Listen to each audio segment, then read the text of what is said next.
So I thought it was a shame for a city of San Ramon to have a mayor running unopposed. And if you're in Dougherty Valley, there's one more council member who is running unopposed. And if you go to the pattern of the history of San Ramon, you will see a lot of unopposed races. I actually, the way I'm doing it is adding when people are volunteering for me, I tell them go on the city website, learn how the city government really works, look at the videos, and that's how my volunteer capture key information from the city website and make it accessible to the residents. And this is how we are able to reach a more audience than typical candidate. What I firmly believe is our city is missing is community engagement because what happens is when you go to the city council meeting, I'm sure you guys have never been to the city council meeting, but in city council meeting, what happens when you bring up some issue, you're only learned that this is not an agenda item, there's not an agenda item until you stop coming. Because back in 2020, there are some youth who were doing Fridays for Future. I encouraged them to come and talk in the city council just to learn that they were never entertained. So, what I believe, so this is the way we have discouraged our community to speak up. We have discouraged them to such a level that most of the people don't are not aware what are things happening inside the city. We are in deficit for last 4 years. Hardly any resident came to know. Only recently residents came to know about it because there is a tax measure coming up. And what other big area of improvement I want to see is bringing affordability inside the city of San Ramon. Our companies are leaving San Ramon because we do not have enough resources available. SAP is expanding. If you see, the city of San Ramon is full of people who actually worked in San Ramon at some point of time. With those options getting over, I see we need to do some effort in bringing those options back.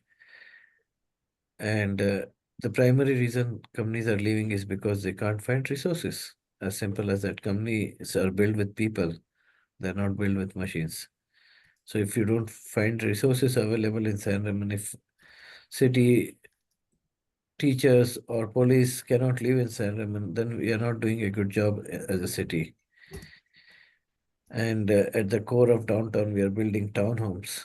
We should have been prioritizing smaller homes, 300, 500, 600, 700 square feet homes, where families, starter families can be there. And this could bring the much needed workforce inside our city. That's my thought of bringing economic development. And if you guys live in Dorothy Valley, if you see most of the shopping happens in Dublin Pleasanton area for Dorothy Valley people. So I'm hoping to add Dorothy Station as a place where people can shop as well, which will generate much needed sales tax revenue for the city as well when we are in deficit. Yeah, I had one question. I wanted to get to know a little bit more about your education, like maybe like what you did, like where'd you got your like where'd you went for college, like this education. I did my education in India and I did my education as an engineer. Okay, engineer. But I have been in business, tech business for last since 2006. Okay. I did one startup back in 1999 as well, but it was a short-lived. Mm. Okay. And then is there any specifics that you can kind of name on what solutions you would bring to the table that might be different from the other candidate? Because I know Mr. Armstrong, he also brings some of the stuff up that, about community awareness, community safety. But is there like a specific way that you want to highlight that is different from the way he would be able to implement those things that he wants? Well, one of the major difference I look at the things is like when there is a deficit, we should be looking into increasing the fees of the developer.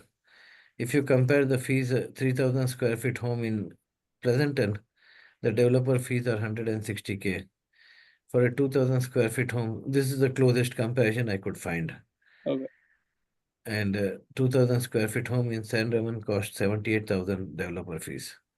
So we are charging way too less. And this is the place where we can do a significant improvement.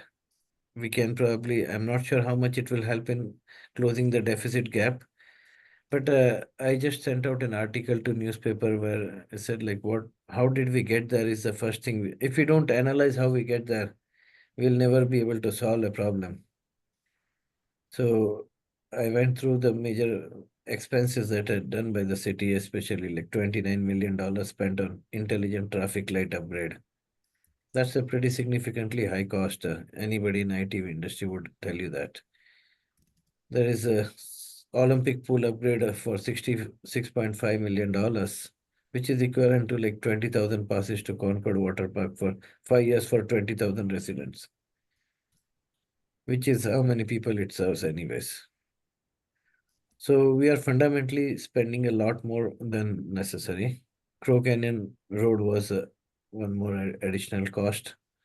Some or other ways partially funded by City of San Ramon. Other area which I want to heavily focus is in community engagement. So when somebody speaks up in the city council meeting, they're one way a leader because they came up and spoke. You should see leadership inside them and try to encourage those leadership by solving their problem, creating a feedback loop where people would start looking at city services as a place where they can find solution. At this moment, I've seen like if you don't have connection with city council member, it's sometimes harder to get things solved as well.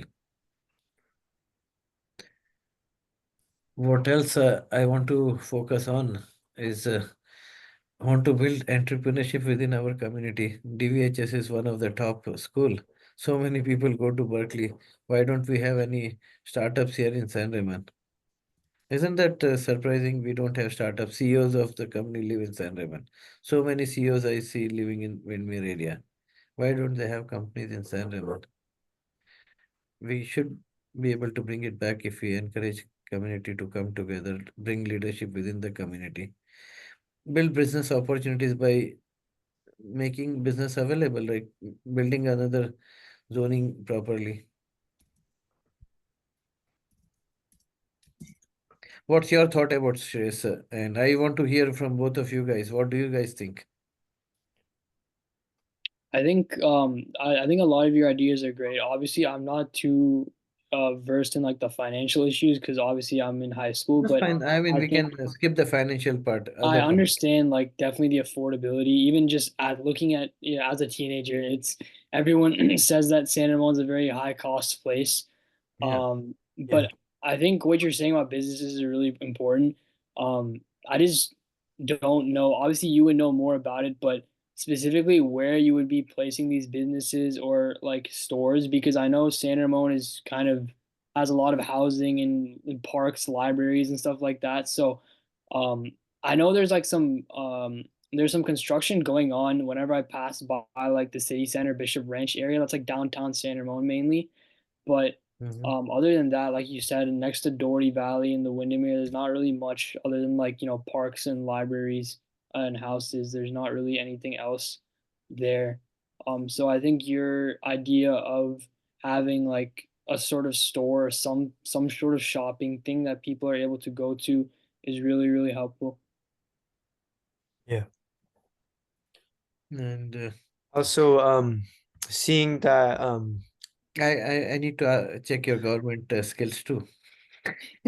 So I do tech companies, run tech companies. So I usually interact with a lot of people with fresh mindset.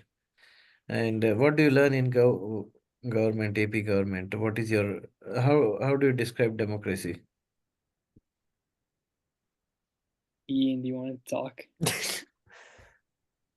um, well, it's just like I don't know, it's just democracy. Like everyone has their own voice. They should have their own voice and opinion in like society, and like people should like speak for, and like for issues, and like themselves should be able to have a say in like solving specific problems and like issues in the community. I guess that's about like it. Yeah, So, one of the fundamental part of democracy is every voice should be heard, and different voices. There are always different voices. that's what I'm saying. Yeah. So, one pattern which I saw in the city of San Ramon in the last 2 years, almost everything has happened with unanimous vote. All the five council member will say yes for everything. So I see this as a like there's no voice. I mean, there's no dissent, and that's a part of democracy.